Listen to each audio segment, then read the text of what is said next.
this is an iHeart podcast. Guaranteed human. I'm Lori Siegel, and on my new podcast, Mostly Human, I'll take you to some wild corners of the tech world. I'm about to go on a date with an AI companion at a real-world cafe right here in New York City. There's no playbook for what to do when an AI model hallucinates a story about you. Mostly Human is your playbook for how tech can work for you. Anyone can now be an entrepreneur. Anyone can build an app. And it's very empowering. Listen to Mostly Human on the iHeartRadio app, Apple Podcasts, or wherever you listen to your favorite shows. 10-10 shots fired, City Hall building. How could this have happened in City Hall? Somebody tell me that. A shocking public murder. This is one of the most dramatic events that really ever happened in New York City politics. I scream, get down, those are shots. A tragedy that's now forgotten, and a mystery that may or may not have been political, that may have been about sex. Listen to Rorschach, Murder at City Hall on the iHeartRadio app, Apple Podcasts, or wherever you get your podcasts. If you're trying to keep up with everything happening on and off the court, we've got you covered on the podcast Flagrant and Funny. You want to start with the first question for the Big Ten Coach of the Year? Oh, whatever. Would you like to? Yeah, so you're a Spartan. Is that what I'm getting? Exactly. So whether your bracket is busted or you just want the real talk on what's happening during the tournament, open your free iHeartRadio app, search Flagrant and Funny with Carrie Champion and Jamel Hill, and listen now. Presented by Capital One, founding partner of iHeart Women's Sports. This Women's History Month, the podcast Keep It Positive, Sweetie celebrates the power of women choosing healing, purpose, and faith, even when life gets messy. Love is not a destination. You have to work on it every day. Keep It Positive, Sweetie creates space for honest conversations on self-worth, love, growth, and navigating life with grace and grit, led by women who uplift, inspire, and tell the truth out loud. I have several conversations with God, and I know why it took 20 years. To hear this and more, listen to Keep It Positive, Sweetie on the iHeartRadio app, Apple Podcasts, or wherever you get your podcasts.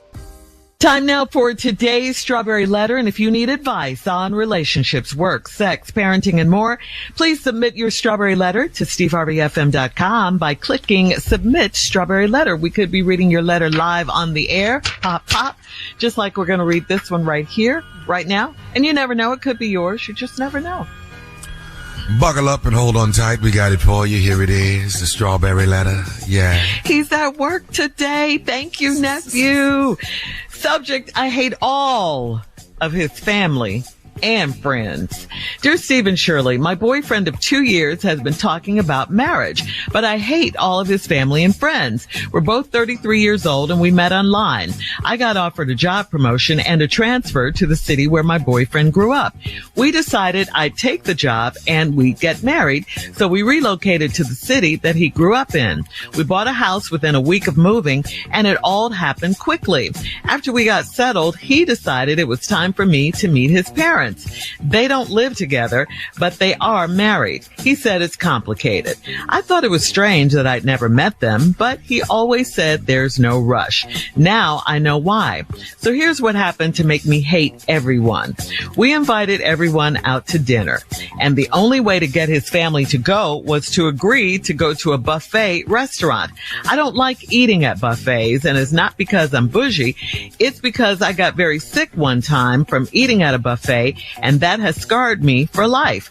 Two of my boyfriend's childhood friends came to dinner with us, along with his mom, dad, sister, and his sister's 4 children. His homeboys smelled like they work at a weed factory, and they were rapping illicit lyrics at the table. His parents got into an argument because his dad called his mom a trick, and she flipped him off.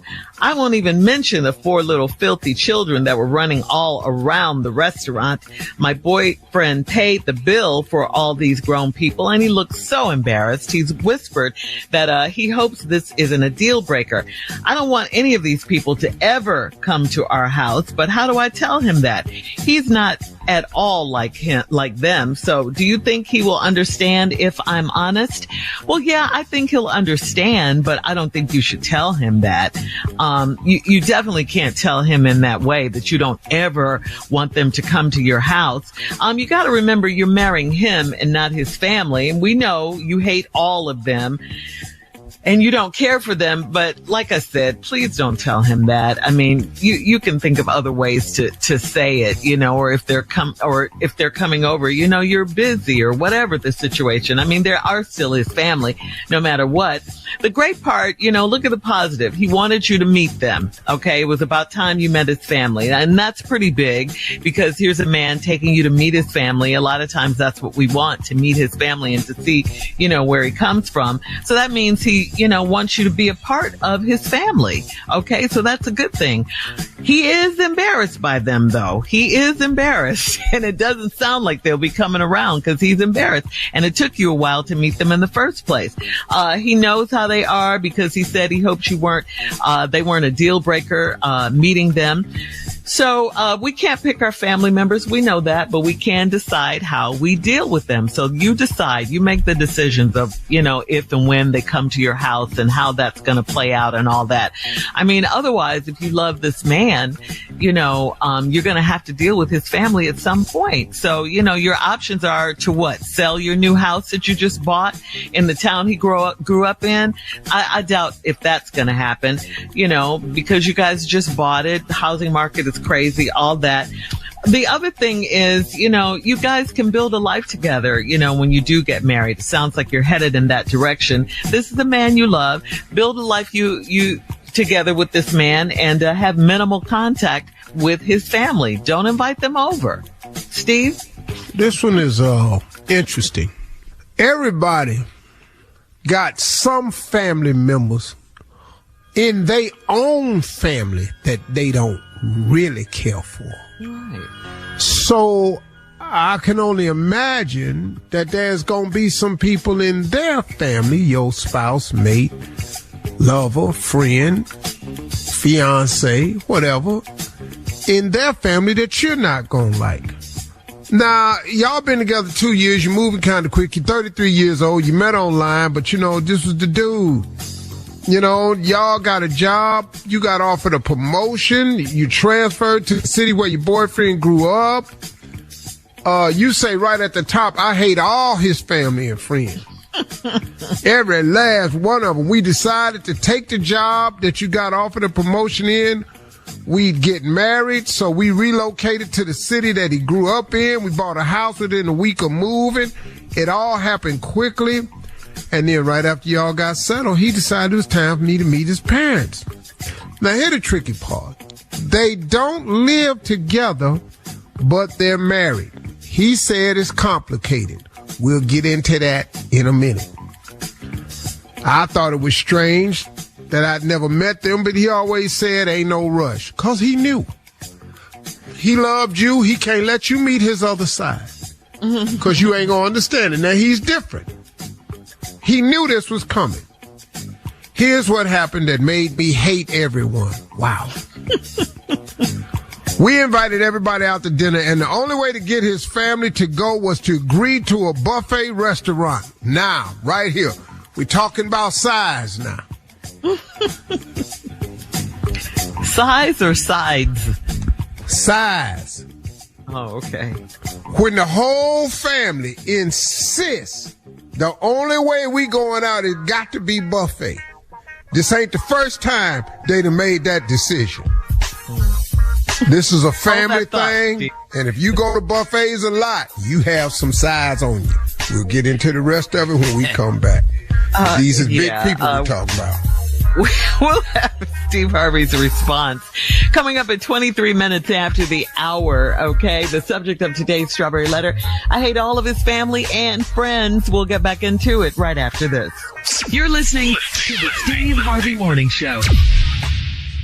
If you're trying to keep up with everything happening on and off the court, we've got you covered on the podcast Flagrant and Funny. You look at the top 4 number 1 seeds. What do you think UCLA is going to do? Break down that for me, my friend. Obviously, UConn is the overwhelming favorite in this tournament, but I'll be honest, I think people are kind of sleeping on Texas. Experts are suggesting that UCLA is the number 1 challenger to UConn, and that right after that would be Texas. SEC is so deep and so thick in just about everything. It really is annoying. So it's UCLA, Texas, South Carolina, LSU. Only ones that can could possibly upset UConn. On Flagrant and Funny, we're giving our unfiltered takes on the biggest moments, the conversations everyone's having. So whether your bracket is busted or you just want the latest on the tournament, we got you. Listen to Flagrant and Funny with Carrie Champion and Jamel Hill on the iHeartRadio app, Apple Podcasts, or wherever you get your podcasts. Presented by Capital One, founding partner of iHeart Women's Sports. 10-10 shots fired, City Hall building. A silver .40 caliber handgun was recovered at the scene. From iHeart Podcasts and Best Case Studios, this is Rorschach, Murder at City Hall. How could this have happened in City Hall? Somebody tell me that. Jeffrey, who did it? July 2003. Councilman James E. Davis arrives at New York City Hall with a guest. Both men are carrying concealed weapons, and in less than 30 minutes, both of them will be dead. Everybody in the chambers ducked. A shocking public murder. I scream, get down, get down. Those are shots. Those are shots, get down. A charismatic politician. You know, he just bent the rules all the time, man. I still have a weapon, and I could shoot you.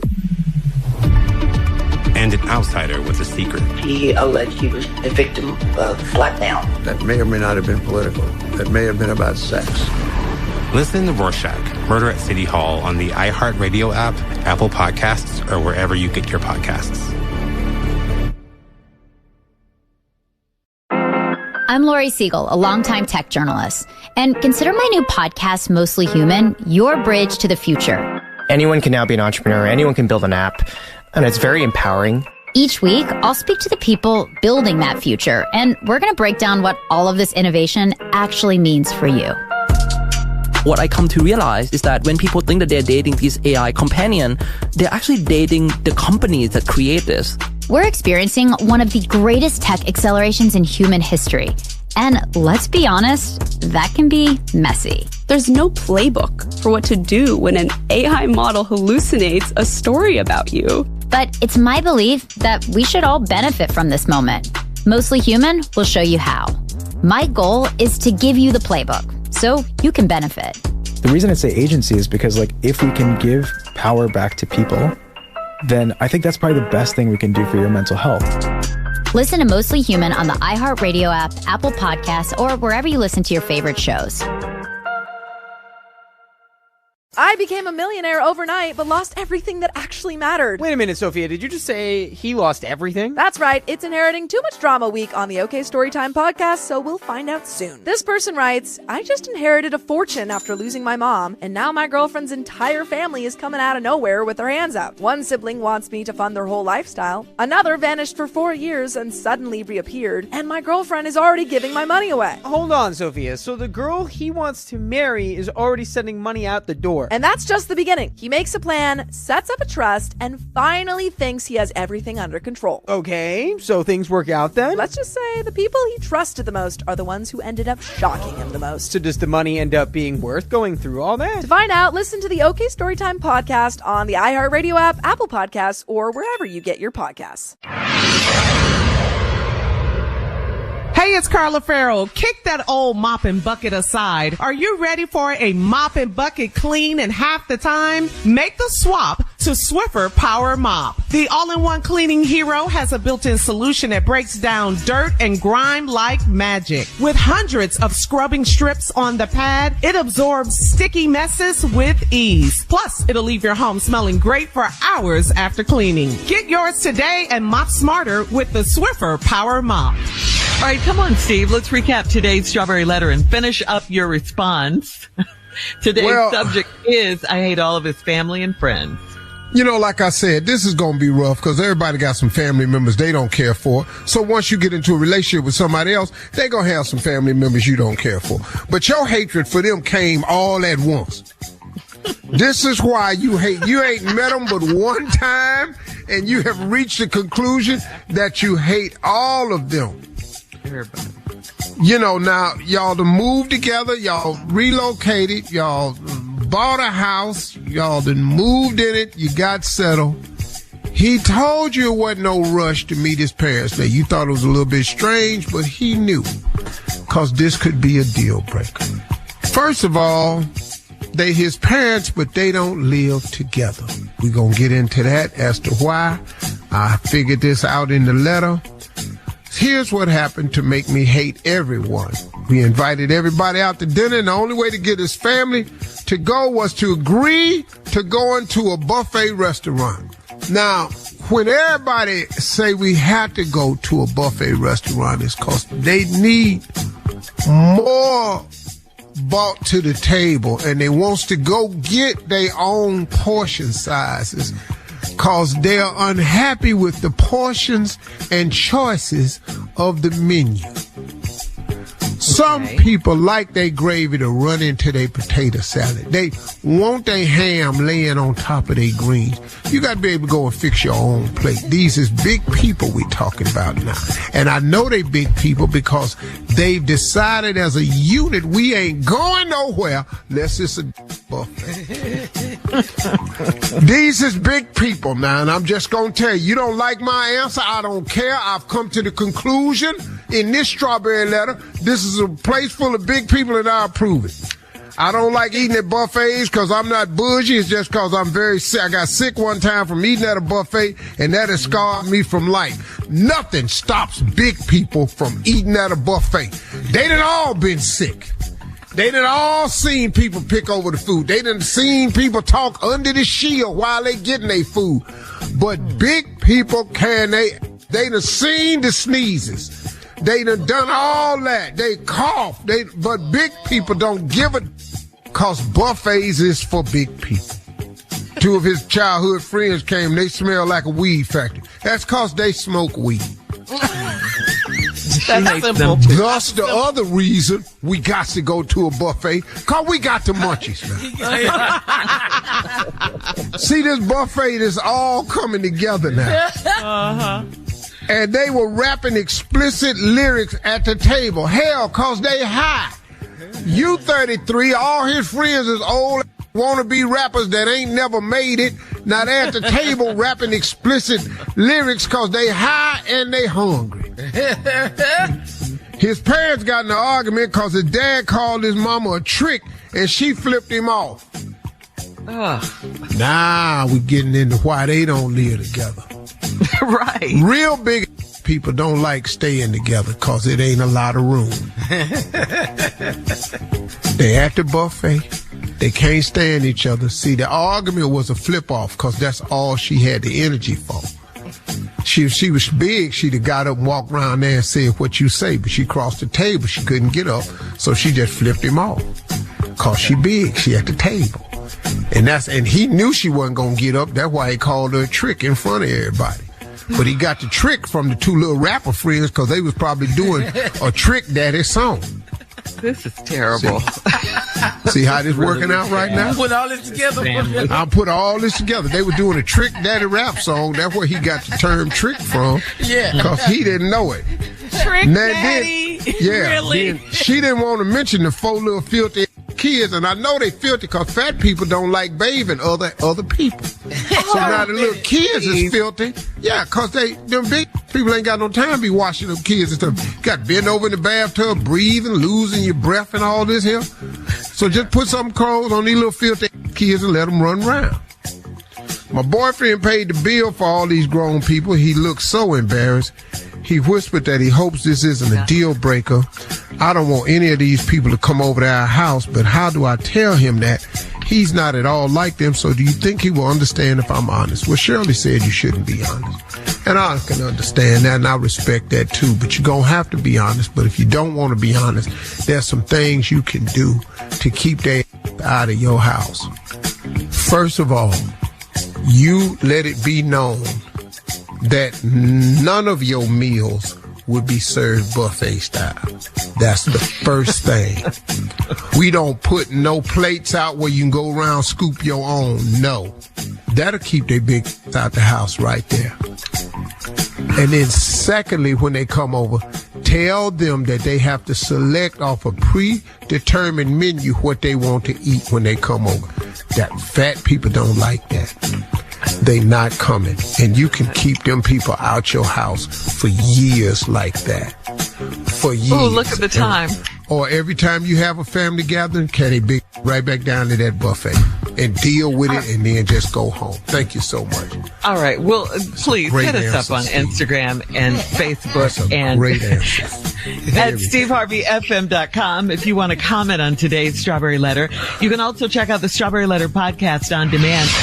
Hey, this is John Legend. Hi, this is Felicia Rashad. Hey, this is Motown recording artist Camp. Hey, you all, what's up? I'm Sierra. Yo, what's up? This is Chris Rock. Hey, guys, what's up? Good morning. This is Tony Braxton. You already know what time it is. Your boy DC Young Fly. You're listening to the Steve Harvey Morning Show. You're listening to the Steve Harvey Morning Show. I'm Lori Siegel, and on my new podcast, Mostly Human, I'll take you to some wild corners of the tech world. I'm about to go on a date with an AI companion at a real-world cafe right here in New York City. There's no playbook for what to do when an AI model hallucinates a story about you. Mostly Human is your playbook for how tech can work for you. Anyone can now be an entrepreneur. Anyone can build an app. And it's very empowering. Listen to Mostly Human on the iHeartRadio app, Apple Podcasts, or wherever you listen to your favorite shows. 10-10 shots fired, City Hall building. How could this ever happen in City Hall? Somebody tell me that. A shocking public murder. This is one of the most dramatic events that really ever happened in New York City politics. I scream, get down, those are shots. A tragedy that's now forgotten, and a mystery that may or may not have been political, that may have been about sex. Listen to Rorschach, Murder at City Hall on the iHeartRadio app, Apple Podcasts, or wherever you get your podcasts. If you're trying to keep up with everything happening on and off the court, we've got you covered on the podcast Flagrant and Funny. You want to start with the first question for the Big Ten Coach of the Year? Oh, whatever. Would you like to? Yeah, So you're a Spartan. Is that what I'm getting? Exactly. So whether your bracket is busted or you just want the real talk on what's happening during the tournament, open your free iHeartRadio app, search Flagrant and Funny with Carrie Champion and Jamel Hill, and listen now. Presented by Capital One, founding partner of iHeart Women's Sports. This Women's History Month, the podcast Keep It Positive, Sweetie celebrates the power of women choosing healing, purpose, and faith, even when life gets messy. Love is not a destination. You have to work on it every day. Keep It Positive, Sweetie creates space for honest conversations on self-worth, love, growth, and navigating life with grace and grit, led by women who uplift, inspire, and tell the truth out loud. I have several conversations with God, and I know why it took 20 years. To hear this and more, listen to Keep It Positive, Sweetie on the iHeartRadio app, Apple Podcasts, or wherever you get your podcasts.